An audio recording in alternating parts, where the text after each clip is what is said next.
Hello guys, may gabi pauli na punta no. Out na ta. Nanapoy nag-PM sa ato guys nang utana kung kuan about sa pag-file sa kaso. Muna guys tanawa. Good evening sir. Kung mag-file ta og kaso, pila atong maggasto sir? Ug unsa man ang proseso ana sa pag-file og kaso? Ma'am kanang imong pangutana sa pag-file sa kaso.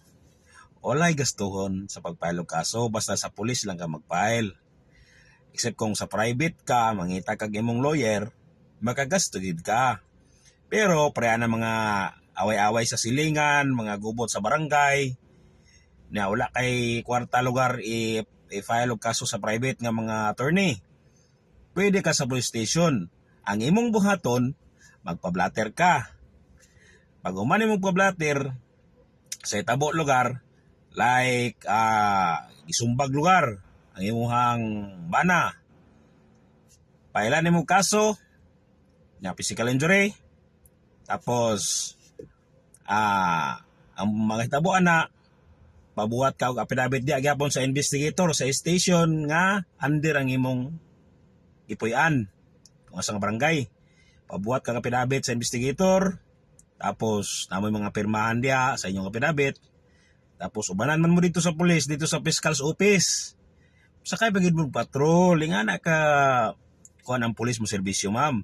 Dalon mo, ubanan mo dito sa fiscal's office para ma-file ang kaso. Naipirmahan nyo dito, tabangan mo sa police kung sa'y buhaton. Pag human, wag uban na po mo sa police dito sa Hall of Justice, tabangan na po mo pag-file dito sa Hall of Justice. Para ma-process sa Hall of Justice, kung asa siya i-file, MTC or MTCC, RTC, tabangan na sad mo sa pulis.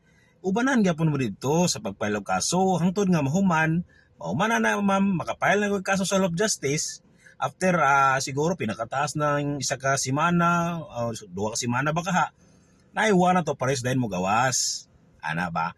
Para makuan siya, madakpan kung mutubag sa iyang kaso. O walay gastuhon ma'am. Walay gastuhon bisan piso. Ang pulis na mutabang nimo. Ingana ang pulis ma'am, kung mag-file mo kaso wala may gastuhon. Inaton ta ma'am nga nakatabang ko ma'am ha. Dagang salamat.